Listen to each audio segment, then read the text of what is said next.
Olá pessoal, tudo bom? Sejam bem-vindos a mais um webinar da Claves Segurança da Informação.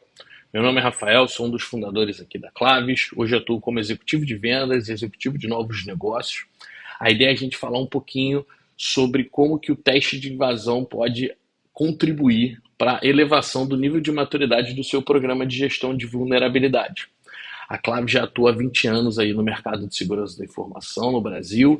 A gente desde sempre executa teste de invasão, então a gente é muito adepto dessa prática para elevação da maturidade no que diz respeito à gestão de vulnerabilidade. Tá? Então a ideia desse webinar é a gente falar um pouquinho sobre isso, sobre o que o teste de invasão agrega no que diz respeito ao prisma de gestão de vulnerabilidades. Eu vou falar um pouquinho do cenário, né, do cenário de hoje em termos de vulnerabilidades e explorações, o que a gente vê hoje em termos de modelo de maturidade em gestão de vulnerabilidades e como que o teste de invasão pode contribuir para essa melhora. Tá? Eu já deixo aqui de antemão o meu LinkedIn, quem quiser escanear e quiser conectar na rede do LinkedIn, será um prazer, tá bom? Então vamos lá. Bom, pessoal, então, para iniciar essa parte de contextualização do cenário, eu trouxe aqui um gráfico, um histórico das vulnerabilidades publicadas pelo MITRE, né? O MITRE é o mantenedor da base de dados do CVE, dos CVEs, né? CVE vem de Common Vulnerability and Exposures, então é um catálogo ali que visa indexar as vulnerabilidades descobertas e publicadas, né? Então ele tem um indexador ali que os primeiros números indicam o ano que ela foi publicada. Então a gente trouxe um histórico para ver a evolução disso ano a ano. Tá? Esse histórico começa lá em 2009, né, o início dos CVEs, os primeiros CVEs, o CVE 2009-001 foi o primeiro, né? E aí a ideia aqui é mostrar como de lá para cá cada vez mais vulnerabilidades vão aparecendo, vão sendo descobertas. Essas vulnerabilidades catalogadas, em alguns casos a gente vai ver esse afunilamento aqui, representam alto impacto, né, uma vez exploradas, mas o que eu quero trazer aqui de cenário é esse aumento que teve nesse número. Repara ele que nos primeiros anos girou muito em torno ali de 5 mil vulnerabilidades por ano, que já é um número extremamente significativo. Tá? Nos últimos anos a gente vê aí um crescimento bastante acentuado, tá? A ponto de agora, para esse ano corrente de 2024, a gente tem uma previsão aí de talvez mais de 30 mil vulnerabilidades. Já estamos em 28, quase 29 mil, e ainda temos algum pedacinho de ano ainda aí para percorrer. Então a previsão aí é de acima de 30 mil vulnerabilidades no ano. Lembrando que essas são as vulnerabilidades publicadas, né? Então a gente vai ver que isso que serve para gerar o alerta, mas eu vou mostrar agora as ponderações quanto a isso, né? Na questão de quantitativo e a questão de afunilamento, porque quando a gente fala sobre gestão de vulnerabilidade, o mais importante é essa capacidade de priorização. Tá? Então, embora o CVE traga bastante informação sobre aquela vulnerabilidade, as questões de severidade, as questões de correção, especificamente, mas principalmente as questões de severidade, as questões de características, de descrição da vulnerabilidade, que ajuda você a detectar a presença dessa vulnerabilidade no seu ambiente, assim como corrigi-la. Mas vamos ver alguns detalhamentos de quais são outras formas de obter informação e principalmente na sua capacidade de priorizar essas vulnerabilidades, que eu acho que é um fator extremamente importante no que diz respeito à gestão de vulnerabilidades. Um ponto que eu acho importante a gente frisar nessa contextualização aqui do cenário de vulnerabilidades e exposições é esse funil aqui, onde a gente vê projetando dentro das vulnerabilidades descobertas em 2024, então a gente tem um quantitativo aí de quase 29 mil, como eu mencionei, tá? A gente fez uma separação aqui por características específicas, por exemplo, as questões de severidade, se foi explorado ou não. Reparem que são características que a gente utiliza na priorização de correções num programa de gestão de vulnerabilidade. Aqui na Claves, por exemplo, na nossa plataforma de segurança, a gente tem um funil de priorização onde você visualiza essas vulnerabilidades a partir desses prismas, né? Então, ela é separada pela severidade da vulnerabilidade, isso é uma informação contida em CVE, por exemplo, no que diz respeito a vulnerabilidades publicadas, tá? A capacidade, a característica de exploração, se é remota, se é interno, se é explorável ou não, se existe uma forma de explorar isso conhecida, né, uma prova de conceito pública. Tá? Então, essas são características que influenciam no quão provável é que aquela vulnerabilidade seja explorada. Né? E o impacto você também consegue algumas informações via CVE. Então, é interessante visualizar esse funil, que é das quase 29 mil vulnerabilidades descobertas em 2024, a gente tem aí por volta de 9 mil consideradas altas ou críticas, né, no que diz respeito à severidade, que é uma informação intrínseca ali que vem catalogada na vulnerabilidade. Dessas pouco mais de 9 mil vulnerabilidades, se tem notícia de 768 vulnerabilidades que foram exploradas, né, dentre as vulnerabilidades descobertas esse ano, tá? Não tem a ver com não são o total de explorações do ano. Então, dentre as vulnerabilidades descobertas nesse ano, repare que a gente já saiu de um universo de quase 29 mil vulnerabilidades para 768 que foram efetivamente exploradas. E dessas 768 exploradas, só 382, só é forte, né? 382 vulnerabilidades possuem provas de conceito, POCs, né, públicas, ou seja, a forma como explora essa vulnerabilidade está publicada na internet. Então, repare, não é que você vai descartar todas as outras, mas é importante ter essa visão, né? Obviamente que eu estou trabalhando com estatísticas gerais, né? Mas você precisa ter esse mesmo estatística dentro do seu ambiente, das vulnerabilidades presentes no seu ambiente, porque isso é muito importante para as questões de priorização. Tá? Então é sempre importante atentar para quem é mais na matriz clássica de risco, né, que é a probabilidade daquilo acontecer com o impacto que aquilo causa. Né? E o ponto que eu quero chegar aqui, por isso que a gente está fazendo essa contextualização, é exatamente o fato de que o Pentest ele apoia nessas duas frentes. Né? Ele te ajuda a ter mais clareza do quão provável é que aquilo aconteça, porque você está ali testando essa exploração, ver se ela realmente acontece, e você tem mais clareza também no impacto que ela causa, porque por mais que uma vulnerabilidade esteja catalogada lá dizendo essa vulnerabilidade é capaz de causar o impacto X, uma vez que ela está inserida dentro do seu ambiente, tem outros fatores que podem influenciar nesse impacto. Podem atenuar ou até agravar, né? Questões de segregação de rede, outros mecanismos de segurança, outras ferramentas que você colocou ali, questões de contexto que podem variar isso. Então, quando você aplica, quando você realiza um teste de invasão, ou seja, você simula a exploração, você faz a exploração de fato, né? Mas você simula o comportamento de um atacante, você tem mais clareza nessas questões de qual a probabilidade daquela vulnerabilidade ser explorada no seu ambiente e qual é o impacto que ela efetivamente causa no seu ambiente, ou poderia causar. Tá? Então, ajuda a fazer esse afunilamento. Tá? Então, quando a gente fala de 30 mil vulnerabilidades, ou seja, quantas vulnerabilidades você encontrou ou encontra com frequência no seu ambiente, é importante ter essa clareza desse funil de probabilidade de exploração. Outra informação relevante que eu acho importante a gente discutir aqui, também exposta por alguns relatórios publicados na internet, mostra que 1% das exposições, né, conhecidas, que foram divulgadas e documentadas e tal, 1% dessas exposições envolveram o CVE publicado. Tá? Ou seja, a esmagadora maioria, né, quase que todos, né, 99% das exposições, não envolvem uma vulnerabilidade conhecida. Tá? Pelo menos não publicamente. Tá? E 11%, se a gente diminuir esse universo das explorações realizadas para o universo das explorações que envolveram exposições críticas, 11% envolveram CVEs publicados. Tá? Então repare que existe um universo de possíveis explorações, né? Não só possíveis, como explorações que aconteceram, né? Existe um universo de explorações acontecendo que estão além dos CVEs publicados. Tá? Qual que é o ponto que eu quero trazer aqui? De novo, a importância do teste de invasão inserido aí na sua rotina de gestão de vulnerabilidade.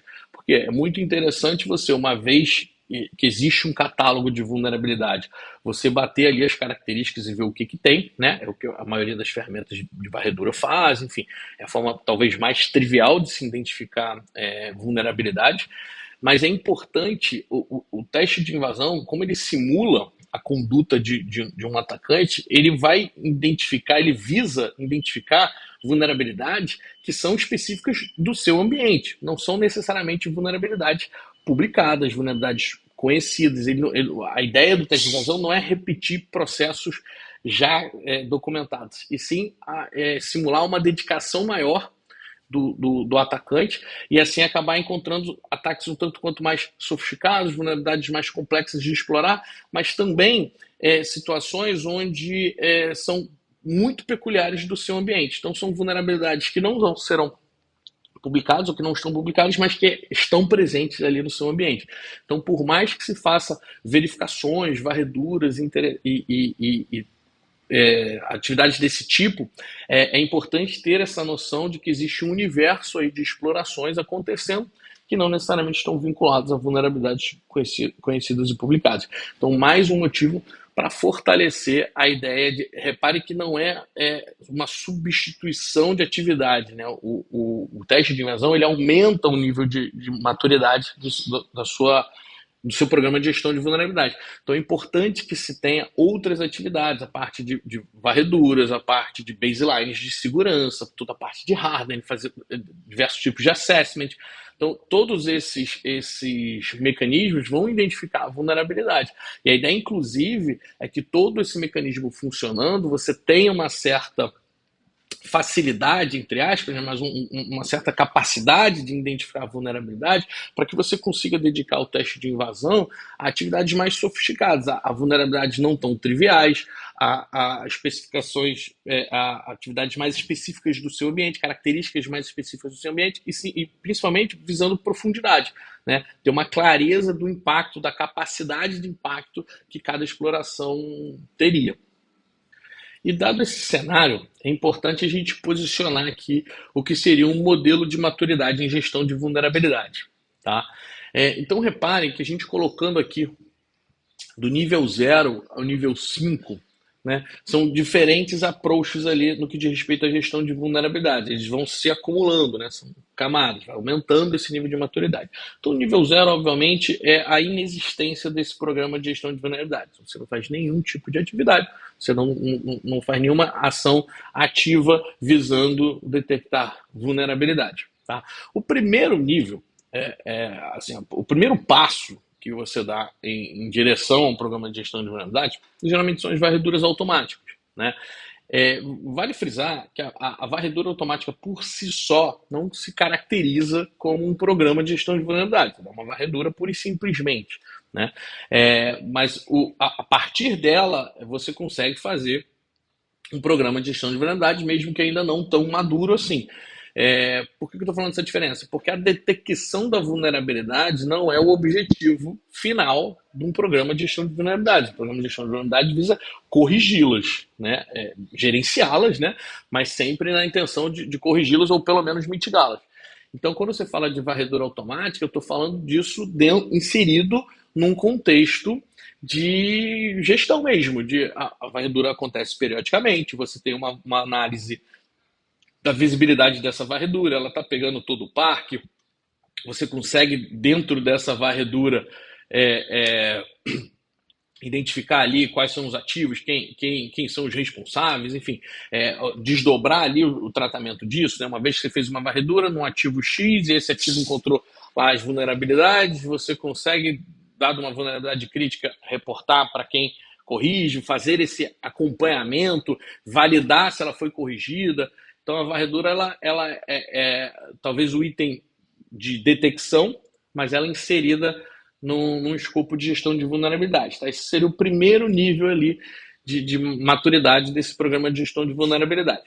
Se você der um passo a mais, né, um passo adiante aí no que diz respeito a nível de maturidade, né, seria a entrada de avaliações de conformidade, que são não só a busca por vulnerabilidades através de varreduras automáticas, mas seria a indexação ali dos ativos críticos e dos ativos relevantes para o seu negócio, e você ali fazer os assessments, né, identificar ali boas práticas de segurança, ver se ele está seguindo esses benchmarks, vou citar aqui como exemplo que a gente utiliza bastante também o CIS, né, que é uma entidade internacional, mantém alguns projetos interessantes no que diz respeito à segurança da informação. Um deles é o CIS Benchmarks, onde você tem lá para cada tipo de ativo, tem para nuvem, tem para sistema operacional diversos e tal, você tem para cada tipo de ativo quais são ali as regrinhas ali do que a gente chama de hardening, né, de como você tornar ali aquele ativo mais seguro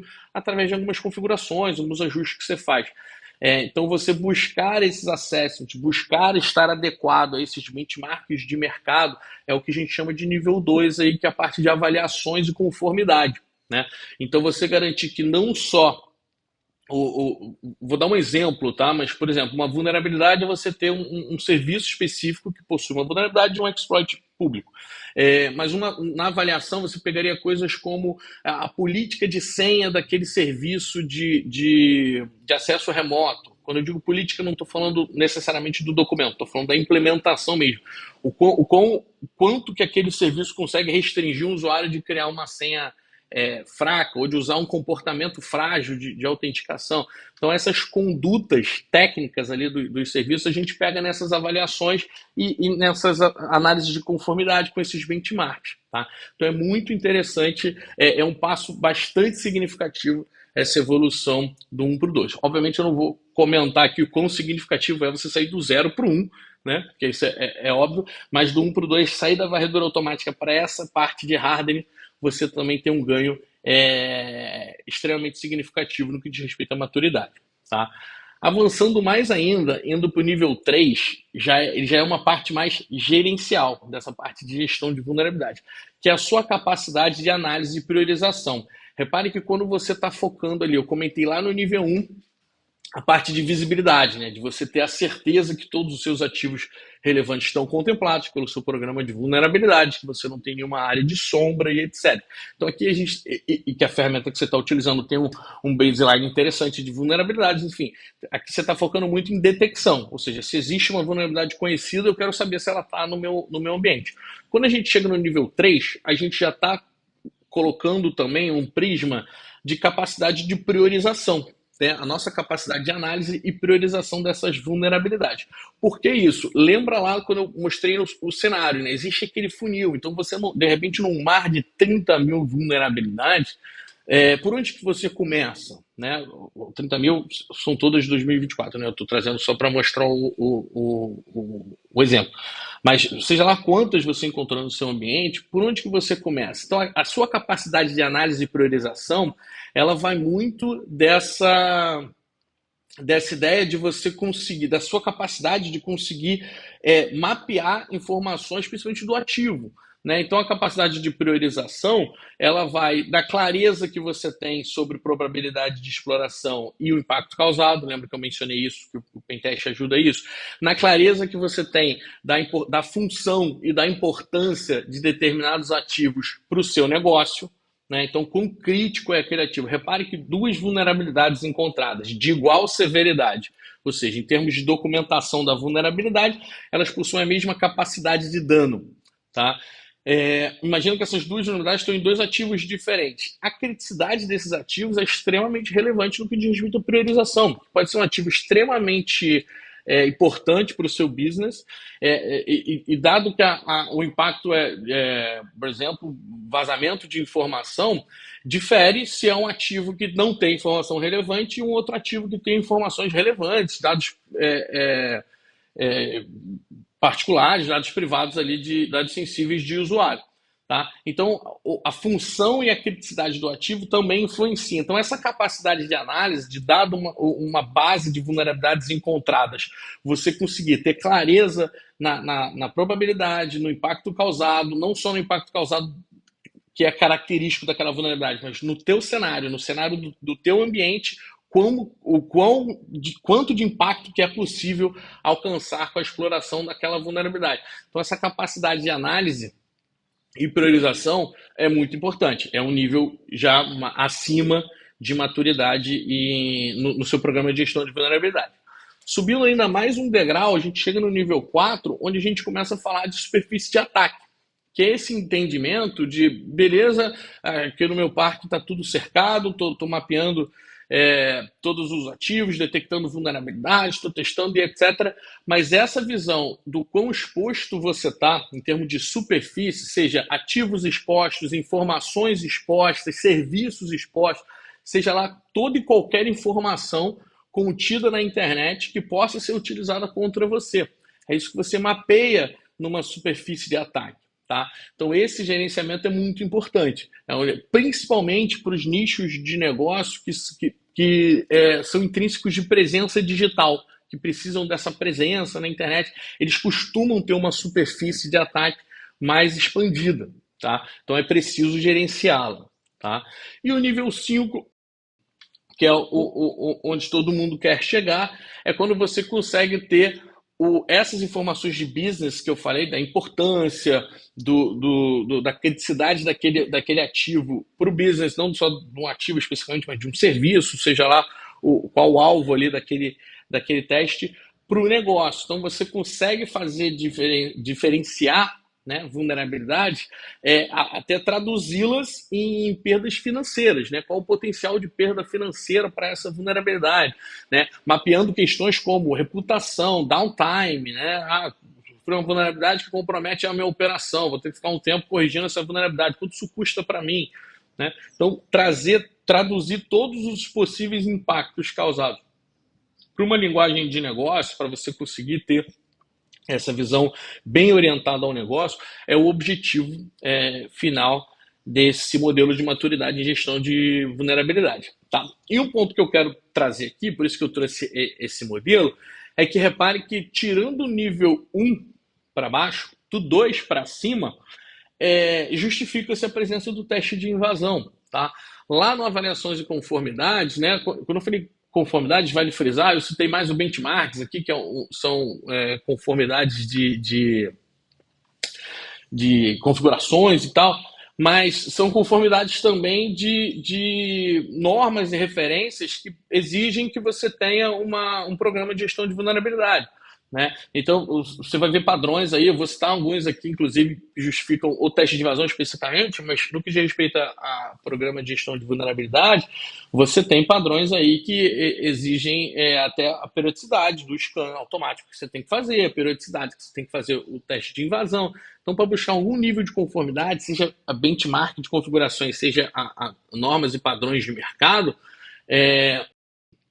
já justifica um nível 2 ali de maturidade em gestão de vulns e já, a partir daí já tem a presença do pentest, né, para as questões de avaliações, para questões de conformidade e subindo a análise de priorização. A gente já mencionou aqui como que ele ajuda, né, nessa capacidade de mais clareza na probabilidade, mais clareza no impacto, então ele ajuda na priorização. Superfície de ataque, eu vou falar aqui das classificações de teste de invasão. Então, quando ele é black box ali, né? Ou seja, quando tem toda essa parte de descoberta e mapeamento inserida no escopo, tem muito essa parte de mapeamento de superfície, tá? Então você ganha muito essa visão. Tá? E a questão de gerenciamento de risco orientado ao negócio é porque o pentest, como ele tem essa prerrogativa da profundidade, ele te dá mais clareza de que, dado uma vulnerabilidade, qual é o impacto que ele vai causar para o seu negócio, né? Até onde o atacante conseguiria ir. Tá? Então, a ideia é trazer esse modelo para a gente ver o quanto você consegue ir subindo e como é que desde lá, quando você saiu se você não tem um programa de gestão de vulnerabilidades, realmente talvez o primeiro passo não seja um teste de invasão, mas a partir do momento que você começou, toda essa subida, essa escalada de maturidade tira bastante proveito da execução de testes de invasão. Bom, pessoal, então vamos lá. Dado o cenário atual, e dado o modelo de maturidade de gestão de vulnerabilidade, foi uma ideia de contextualizar aonde que a gente está querendo encaixar o teste de invasão aqui. Vamos falar um pouquinho agora sobre o teste de invasão propriamente dito, né? Então eu trouxe uma definição, existem várias definições por aí, eu trouxe uma que eu acho que enquadra bem o que a gente quer mostrar, né? Então qual que seria essa definição formal, digamos assim, de um teste de invasão, né? Então a ideia é simulação das ações de um atacante real, visando identificar brechas que possam causar danos à empresa-alvo. Reparem alguns pontos-chave aqui dessa definição. Ele simula um atacante, né? Então ele simula pelo fato de não ser um atacante, né? Ser um consultor, um especialista ali atuando. Mas as ações são reais, né? A exploração é efetivamente os passos que um atacante faria. A diferença, né, o que torna uma simulação e não um ataque especificamente, são as limitações éticas, né? As preocupações com danos, com efeitos colaterais, enfim, tem todo um controle ali do ambiente, preocupações extras que o atacante não teria. Mas a parte técnica, né, a exploração em si, são os passos específicos ali que o atacante faria. E qual que é o objetivo disso? Repare que, diferente de outros controles de um programa de vulnerabilidade, gestão de vulnerabilidade, a ideia do teste de invasão não é enumerar as vulnerabilidades presentes no ambiente, que pode ser a premissa aí de uma varredura, por exemplo. A ideia do teste de invasão é identificar brechas que possam causar danos, né? Na maioria dos ataques reais, né, o atacante ele busca uma brecha especificamente, né? Se ele encontrar uma que consegue ali obter a informação, ou seja lá o que ele está buscando, para ele está suficiente. Não faz muita diferença para ele se existem N outras, né? Então não tem essa prerrogativa de enumeração de vulnerabilidades, assim dessa capacidade de profundidade, de identificar quais são as brechas que podem causar danos para a empresa-alvo. Tá? Então tem essa diferença também do impacto específico, né? Não é qualquer impacto que caracteriza um pentest, uma exploração bem sucedida no pentest. Precisa evidenciar a capacidade de gerar um impacto ali, algum dano para a empresa alvo. Então vê que ele afunila bastante ali quais são os vetores a serem testados e traz você para um nível de maturidade muito superior, tá? E o teste de invasão, ele pode ser classificado de diferentes formas, tá? Mas uma classificação que é muito comum seria pela cor da caixa, né? Que vocês já devem ter ouvido aí a nomenclatura black box, white box, gray box. E essa classificação, ela tem muito a ver com aquela parte da definição que a gente citou, o fato de simular um ataque real, né? Então essa cor da caixa aí, ela define a quantidade de informação que o especialista que está executando o teste de invasão tem sobre o alvo, tá? Então reparem que em tese os atacantes eles são mais black box, né? Mas dependendo da quantidade de informações do alvo que tem pública, que foi divulgada ou que foi vazada, etc., o próprio atacante pode ter algum tipo de informação sobre o alvo. Tá? E geralmente quando você vai modelar um teste de invasão, né, você está definindo ali o escopo, essa é uma das etapas importantes ali de definir a quantidade de informação que vai ser passada. Então, geralmente, a gente divide em três possíveis cores aí, né? O caixa branca é quando toda a informação sobre o alvo é conhecida pelo especialista, então ele tem informações privilegiadas ali sobre funcionamento, sobre versões, documentação da aplicação, se for o caso, enfim, toda e qualquer informação sobre o alvo é conhecida, tá? Geralmente a gente caracteriza como white box quando é a própria equipe fazendo, né? Eu chamo de pentest interno, né? Então esse é um cenário. O outro extremo, que é o black box, é quando você tem pouca ou nenhuma informação sobre o alvo, tá? Então, geralmente esse é o mais próximo ali do atacante. E toda a área entre esses dois caras, né, entre o caixa branca e o caixa preta, a gente chama de caixa cinza, quando você tem um acesso parcial à informação, né? Então, qual que é a ideia disso? É você otimizar, lembrando que o pentest é uma rotina geralmente especializada, né? Você precisa envolver especialistas ali em alguns assuntos para conseguir realizar um pentest interessante. E aí, quanto mais informação você der, mais você otimiza o tempo ali de execução do pentest. Mas um ponto que vale frisar, se, por exemplo, quanto mais superfície de ataque você está querendo identificar, mais black box porque essa etapa de mapeamento é muito importante. Ah, não, mas eu quero testar num escopo bem restrito, é uma aplicação que vai entrar está em homologação, vai entrar em produção, então você já começa a funilar, então você já passa informações específicas do alvo, o que, que pode, o que, que não pode, qual serviço que vai testar, então ele já entra ali para uma caixa cinza, tá? Então essa classificação, ela depende muito disso, do que você está buscando, com o teste de invasão, que tipo de informação que você quer dar, que tipo de atacante que você quer simular, um atacante completamente oportunista, que não tem nenhuma informação sobre mim, é um atacante que já vem me estudando há um tempo, é um atacante, de repente, uma ameaça interna, um insider, alguma coisa nessa linha. Então, toda e qualquer parte que a gente for falar aqui sobre definição do escopo, eu vou falar muito disso logo na sequência, quando a gente for mostrar as etapas do teste. Toda essa parte de escopo, lembrando da definição que foi apresentada anteriormente, toda a parte de escopo vai muito do tipo de atacante que você quer simular. Tá? Então é importante a gente ter noção aí de como funcionam essas classificações.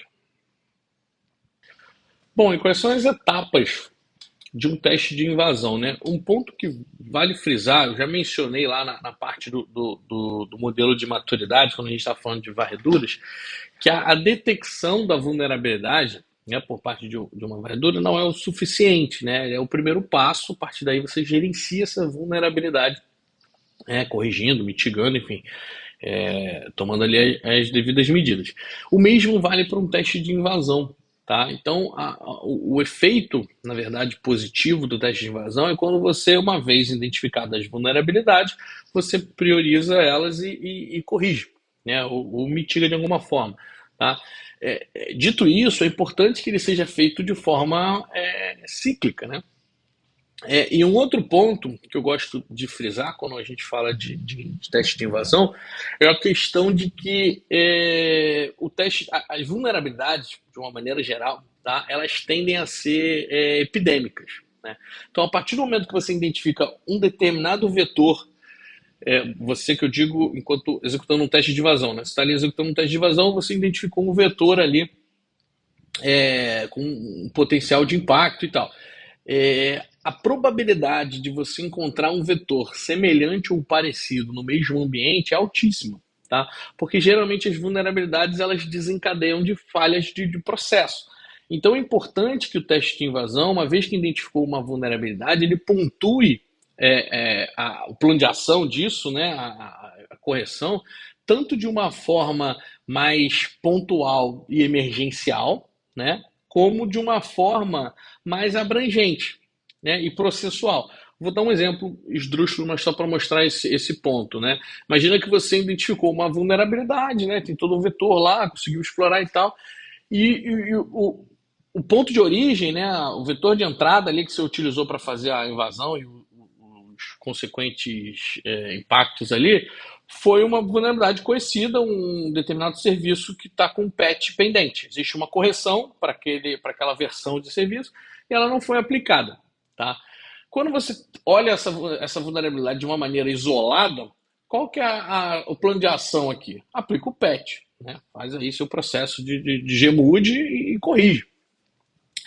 Mas se você for observar, se você tem um objeto, né, um ativo, em produção, crítico o suficiente para que, uma vez ele explorado, os impactos são significativos para o teu negócio. E esse cara está com uma correção pendente, isso significa que o seu processo de gestão de patch falhou. Tá? E se falhou nesse cara, a probabilidade de ter falhado em outro ativo do ambiente existe. Tá? Essa probabilidade é até alta. Tá? Então, quando a gente pontua que, cara, ó, esse vetor aqui que a gente explorou nesse teste de invasão foi através da exploração dessa vulnerabilidade que só é possível por conta de um patch que está faltando, a gente não só recomenda a aplicação do patch, como a revisão do seu processo de patch management. Onde que eu quero chegar? Quando você está fazendo o pentest de maneira cíclica, imagina que você tem lá, você não precisa fazer o escopo inteiro sempre, né? Então, por exemplo, imagina que você tem um ambiente lá e você tem, sei lá, 10 aplicações críticas. Né? A partir do momento que você fez o pentest em uma, e você identificou lá X pontos de atenção, as recomendações desse pentest, elas, se você tratar ela com esse viés mais global e gerencial, elas vão se aplicar às outras aplicações do ambiente. A ponto que, se eu chegar numa segunda rodada de pentest, X tempo depois, eu vou rodar o pentest de novo. Só que agora, em vez de fazer na aplicação 1, eu vou fazer na aplicação 2. Eu já vou encontrar a aplicação 2 num nível de maturidade e acima do que eu encontrei a 1. E assim sucessivamente. Então é importante que as lições aprendidas num pentest, por mais enxuto que tenha sido o escopo dele, sejam aplicadas globalmente. E aí sim ele entra nessa rodinha do programa de gestão de vulnerabilidades. Então você está ali rodando os scans, você está fazendo seus assessments, está tendo toda a análise de priorização por quem, e o pentest está acompanhando isso tudo. A gente está rodando um pentest nas aplicações, aí um tempo depois a gente rodou um pentest nas redes e sistemas, depois rodamos um pentest no ambiente específico, nos aplicativos, enfim. Então você vai tratando isso como um outro data source de fonte de vulnerabilidades e gerenciando todas essas detecções para a melhoria do todo. Né? Por isso que a gente chama de nível de maturidade. Tá? Então, dado essa informação de que o pentest ele tem que ser feito dessa maneira cíclica, né? Eu trouxe as etapas aqui posicionadas na forma de um ciclo, efetivamente. Então, a primeira etapa é o planejamento e preparação. Esse planejamento é onde a gente modela o escopo do pentest. E esse escopo, como eu já mencionei, ele tem muito a ver com o atacante que você está se passando por, né? Que você está querendo se prevenir. Existe um conceito que eu acho muito interessante, que é o conceito de pirâmide de ataques. Que você tem ali a base de ataque, ou seja, a maioria dos ataques geralmente exige um baixo nível de sofisticação e de motivação por parte do atacante. São os ataques, digamos, oportunistas. Geralmente o atacante ele não tem nenhum tipo de conhecimento prévio seu, ele tem uma vulnerabilidade que ele sabe explorar, então ele varre ali a internet, encontrou algo vulnerável, ele faz a exploração, não tem essa base. Então repare que pela baixa sofisticação do ataque, pela baixa motivação do atacante, um nível de maturidade razoavelmente baixo ali de gestão de vulnerabilidade já te previne dessa camada da pirâmide. E conforme você vai escalando a pirâmide, você vai aumentando o nível de motivação do atacante e, consequentemente, o nível de sofisticação dos ataques. Então, a ideia é você ir implementando camadas ali de detecção de vulnerabilidade para que a sua régua vá subindo aí nessa pirâmide de ataques. Então, esse planejamento de preparação, essa modelagem do escopo, vai muito disso. Eu quero simular um atacante dedicado, um atacante que está buscando tal informação, tal vetor, que ele vai querer monetizar de tal forma, enfim. Então, você identifica ali qual é o perfil que você quer simular e também o que você quer testar. Tá? Porque no escopo a gente define situações como esse teste ele vai ser anunciado ou não. Ou seja, toda a sua parte de detecção e resposta também está sendo testada. Porque se você não anuncia esse teste, você quer ver isso funcionar. Uma vez que o especialista tentar uma exploração, isso tem que gerar um alerta, a equipe tem que ser acionada. Então isso vai ser testado ou não? Ou essa galera vai fazer parte também ali do teste, então a gente vai abrir as sessões, vai ser comunicado, tal hora é o teste, enfim.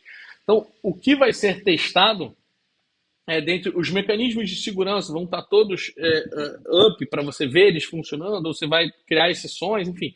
Então, toda essa parte do que vai ser testado, quem vai ser testado, é definido nessa parte de planejamento e preparação. Tá? Então, define ali o escopo, né, os alvos e todas essas características que eu mencionei. Feito isso, tem uma etapa que é a descoberta, que é o mapeamento. Né? Lá, no que eu falei de superfície de ataque, se você é black box, você já mapeia essa superfície, né? Quais são os possíveis pontos de entrada, enumeração de serviços, enumeração de versões, identificação de vulnerabilidades. Tá? Por exemplo, se você fosse inserir as varreduras automáticas em alguma etapa do pentest, você seria na descoberta. Né? É uma das atividades que você pode fazer na fase de descoberta. Você enumera ali serviços rodando, portas abertas, vulnerabilidades existentes, enfim, todos os possíveis vetores. Então, esse mapeamento inicial é feito nessa etapa de descoberta. A partir daí, a gente vai para a parte das explorações propriamente dita. Então, a partir desse mapeamento, já dá para o especialista ter uma ideia de quais vulnerabilidades ali ou quais vetores ele consegue usar, tem potencial para causar algum dano, né? Ou pelo menos alguma estimativa de impacto relevante para o teste. Tá? Então ele executa todas essas explorações, né? É comum no teste de invasão, apesar do atacante real, né, ter mais essa visão de profundidade, de abrangência, por uma questão de viés ali de auditoria, o teste de invasão busca testar o maior número de vetores possíveis para você ter mais visão do tipo, esse vetor aqui é possível explorar, esse não foi, esse aqui conseguiu explorar, mas foi até tal ponto.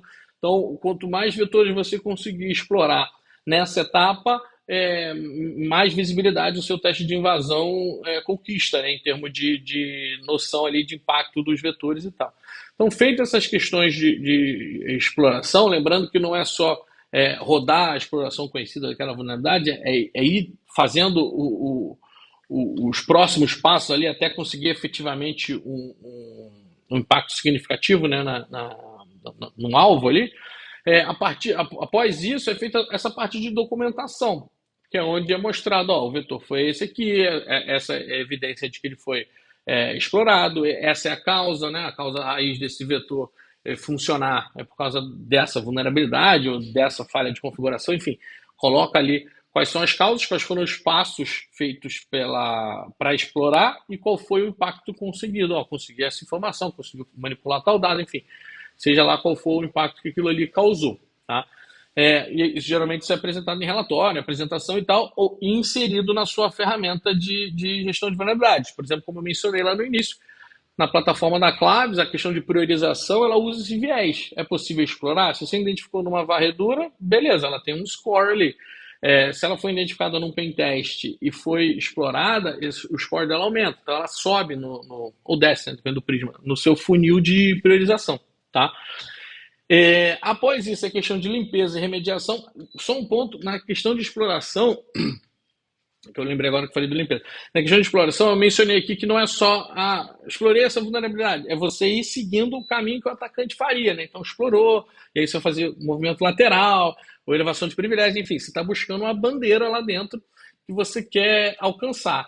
Isso, às vezes, envolve instalação de software, você coloca um backdoor, você altera um dado, você muda a configuração de um serviço, então, enfim, você mexe em altera algumas situações, algumas questões do ambiente. Tá? Então, esse item aqui de limpeza que a gente fala é recuperar isso tudo. Tudo que foi feito como um passo intermediário da exploração precisa ser desfeito, né, para voltar para o estado original antes do teste.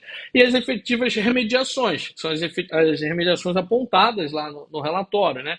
Que, como eu mencionei, é interessante que você tenha elas nesses dois prismas, um prisma mais tático ali, pontual, emergencial, e um prisma mais processual, tá? Com isso a gente fecha todas essas etapas aí do teste de invasão. Bom, então, dado as características do teste de invasão e todo o cenário apresentado aqui, eu vou pontuar agora as motivações, né, para realizar um teste de invasão, embora eu já tenha citado algumas delas em alguns momentos aqui nesse webinar, mas vou organizá-las aqui só para ficar mais fácil a compreensão.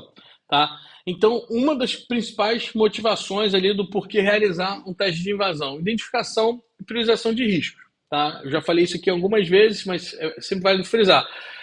Dada a matriz de risco, né, que a gente trata, que é a probabilidade daquilo acontecer versus o impacto que aquilo causa, né, a matriz mais canônica que tem para risco, o teste de invasão ele é cirúrgico nisso, porque ele não só dá muita clareza no quão aquilo é explorável, porque, repare, lembra lá dos cenários que eu mostrei, né, dos pormenores, tem muita vulnerabilidade, mas nem todas são exploradas. Tem relativamente bem menos vulnerabilidades CVEs exploradas, mas um universo de explorações que não envolvem CVEs. Então, no final das contas, o que dá essa dimensão para o seu ambiente é você simular esses ataques, né? Você entender ali se é possível ou não e quão fácil ou quão difícil realizar uma exploração, tá? Dentro do seu cenário. Então, essa probabilidade vem disso. Lembra que eu mencionei a classificação ali das cores da caixa? Né? Isso importa quando você modela de acordo ali com a cor da caixa, né? Quando você vai priorizar isso nessa questão de probabilidade. Por quê? Repare que quanto mais black box foi o teste e você identificou uma determinada vulnerabilidade, mais provável é que ela seja descoberta por um atacante e consequentemente explorada. Né? Quanto mais clara foi a caixa, né? Quanto mais informações eu precisei, às vezes uma posição privilegiada, você só conseguiu porque você acessou a partir daqui, se viesse da internet tinha um determinado controle de segurança. Então diminui a probabilidade daquilo ser explorado de uma maneira maliciosa. Tá? Então, os vetores, quando eu mencionei ali na etapa de documentação, né, onde você coloca ali todos os vetores, as tentativas de exploração, o que deu certo, o que não deu certo, você consegue ter uma visão clara da probabilidade daquilo ser reproduzido por um atacante. Tá? E por outro lado, como também mencionado aqui, que uma vez que você faz uma determinada exploração, você continua ali todo o processo, movimentação lateral, elevação de privilégios, filtração de dados, todo o pós ali, isso te dá mais clareza no impacto que aquela vulnerabilidade causa, né, aquele vetor uma vez explorado. Então, nessa questão de priorização, o teste de invasão é uma ferramenta muito valiosa, tá? Porque ela te dá clareza tanto no eixo da probabilidade de exploração quanto no eixo da estimativa de impacto. Outra motivação para a realização de um pentest é a verificação da eficácia dos controles de segurança. Tá? Para isso eu vou pontuar dois conceitos interessantes aqui. Um é a Cyber Kill Chain, da Lockheed Martin. O outro é o Framework Attack, também do Mitre, né? Que a gente já mencionou o Mitre aqui na questão da base dos CVEs. E esses dois frameworks, eles colocam ali a exploração em si separada em passos, né? O Cyber Kill Chain chama de etapas, o ataque chama de técnicas e subtécnicas e tal. E qual que é a ideia disso? Dada uma exploração, tá? Você tem ali vários passos ali a serem dados, né? Que são técnicas a serem executadas que geram determinados sintomas, tá? Então, geralmente, quando você está na parte de detecção, né, é importante você conhecer essa cadeia, porque quanto mais à esquerda você detectar que aquele vetor está acontecendo, melhor é para você se prevenir, né? Por definição de prevenção, né? Mas melhor é para você remediar isso. Quanto mais cedo, melhor. Tá? Então, o interessante do teste de invasão é que ele, por definição, né, por ele ser uma simulação de um atacante real, então ele vai efetivamente executar a exploração, ele vai passar por todos esses passos. Né? Então você vai executar todas essas etapas desse framework. Então você consegue mapear, dado os seus mecanismos de defesa, em que etapa que você tem a capacidade de detecção. Tá? Então você consegue avaliar as suas camadas de defesa. Né? Numa defesa em profundidade, conforme a gente vai executando o ataque, né? a exploração, você vai conseguir identificar claramente qual é o seu controle de segurança que está conseguindo detectar, que está conseguindo prevenir, que está identificando que aquele ataque está acontecendo e em qual etapa que isso se enquadra. E através desse framework você consegue ver, cara, se eu identifiquei nessa etapa aqui, a etapa anterior tem essas possíveis subtécnicas aqui a serem utilizadas. Então, eu vou colocar sensores para eu conseguir identificar nessa etapa anterior. Tá? Então, essa visão de dados os passos de um ataque, qual é o momento que você efetivamente identifica, é muito interessante e você só consegue fazer isso se você explorar efetivamente, ou seja, só com as características de um teste de invasão. Uma varredura, por exemplo, automática, dificilmente, para não dizer impossível, vai conseguir avaliar camadas mais internas ali de segurança. Outra motivação para a realização dos testes de invasão é a questão de você prevenir danos, tanto financeiros quanto danos à reputação. Tá? As perdas financeiras elas podem tanto ser inerentes ali do impacto daquela exploração, tá? Uma vulnerabilidade que culmina numa fraude ou em algum roubo especificamente, como também as questões de multa, uma vulnerabilidade que foi explorada e acabou vazando dados dados sensíveis de clientes, e aí você acaba tendo que pagar multa por causa das legislações em vigor e tal. Então, você pode ter essas perdas financeiras diretas, tá? Assim como você pode ter perdas que acabam sendo financeiras também, mas indiretamente, através do danos à reputação. Eu já mencionei aqui os nichos de mercado que têm essa presença web, né? Mas não só a parte de presença web, mas tudo que você precisa para angariar clientes e parceiros, investidores, ou seja lá o que for, você precisa da confiança dessa outra parte, tá? E a partir do momento que você sofre um ataque, que esse ataque é divulgado e etc., isso afeta a confiança da outra parte com você. Então isso pode impossibilitar negócios, pode afastar clientes, impossibilitar investimentos, enfim. Então você tem um dano à reputação muito grave aí, que indiretamente vai acarretar danos financeiros. E outro ponto é a questão de impacto na própria continuidade do negócio.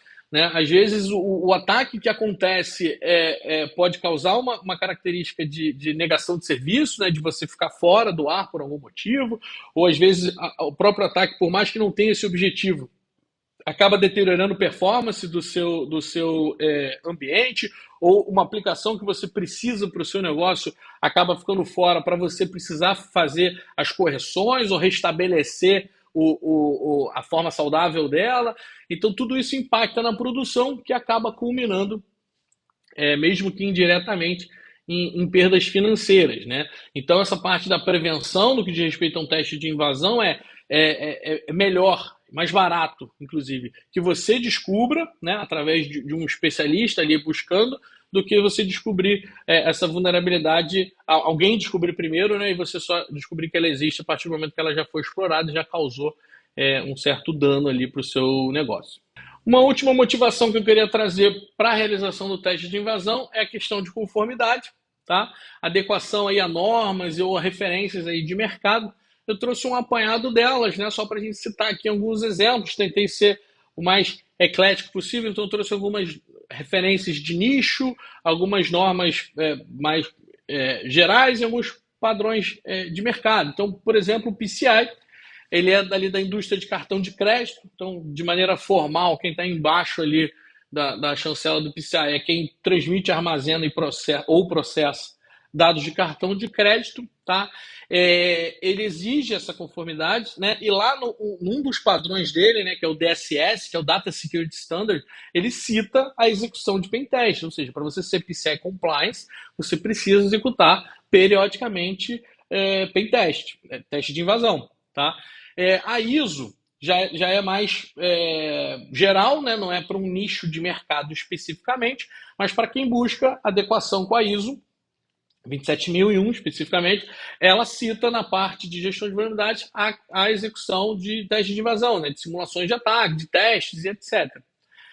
Uma outra que é bem nichada também é a IMO, né? A Organização Marítima Internacional. Ela possui um guideline que fala sobre cibersegurança em embarcações. Né? Então, todo mundo que tem dispositivos de TI dentro de embarcações precisa estar sob essa adequação, e lá ela cita a execução de testes de invasão. Tá?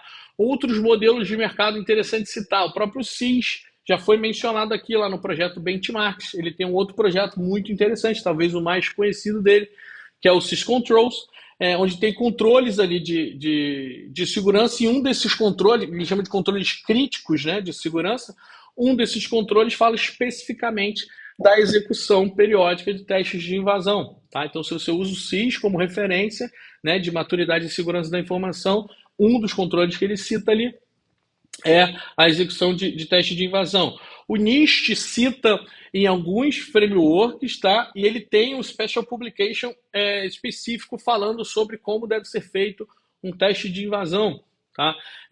Então também é uma técnica apoiada pelo NIST. E a OASP, que é uma entidade internacional bastante interessante, feita pela comunidade e tal, tem lá alguns documentos, alguns projetos envolvendo testes, né? Teste de aplicação, teste mobile, teste em LLM, enfim. Então, também muito orientado a essa parte de teste de invasão, tá? Para várias áreas diferentes aí. Então, seja porque você está buscando uma referência técnica, seja porque você está buscando uma referência de maturidade, ou seja porque você precisa, por questões de exigência, de compliance e tal, todos esses, dentre outros, tá? Eu trouxe aqui alguns, citam explicitamente a questão do teste de invasão. Então, executar o teste de invasão de maneira periódica, além de todos os benefícios que eu já mencionei aqui, também te deixa mais próximo a essas adequações.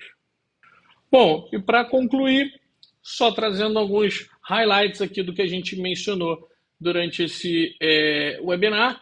Eu espero, essa é a mensagem que eu gostaria de ter passado, então eu espero que tenha ficado claro o quão essencial é o teste de invasão para um programa de gestão de vulnerabilidades. Então, para conseguir um nível razoável de maturidade no seu programa de gestão de vulnerabilidades, é preciso que o teste de invasão esteja acontecendo. Tá? Quando a gente está falando de gerenciamento de riscos, né? Para a sua empresa, você tem uma visibilidade, quais são os riscos aos quais você está exposto. É crucial você ter noção de, primeiro, enumerar os vetores, mas uma vez enumerados os vetores, da facilidade de exploração e do impacto ao negócio que cada um deles causa. Tá? Visão essa que o pentest te dá, né? Que o teste de invasão consegue fornecer. Tá? Então, isso mostra ainda mais a importância dele. As questões das possíveis perdas, né, que você evita, né, a gente sempre busca descobrir as fraquezas antes que elas sejam exploradas. Né? Então, a gente viu aqui também que o dano que pode ser causado por uma vulnerabilidade que você não identificou a tempo hábil de ser corrigida, ela geralmente é muito maior do que o custo operacional de você gerenciar vulnerabilidades, corrigi-las e etc. E uma coisa que eu mencionei bastante aqui, que eu espero que tenha ficado claro, isso não vale só para teste de invasão, mas para tudo que se diz respeito a testes de segurança, é o fato de fazer continuamente. Tá? O teste tem que ser contínuo, de maneira cíclica. Não adianta tirar uma foto agora e se debruçar em cima disso e achar que nada vai acontecer daqui para frente. Eu mostrei lá no cenário essa evolução de novas vulnerabilidades. Então, repare, cada vez mais novas vulnerabilidades estão aparecendo. Então, um diagnóstico que você tem hoje pode não ser o mesmo de amanhã. Tá? Então, teste continuamente o seu ambiente digital de todas as formas que você conseguir, através de teste de invasão, varreduras, assessments, enfim, todas as possibilidades aí presentes, e obviamente a Clave está aí para ajudá-lo aí no que for preciso.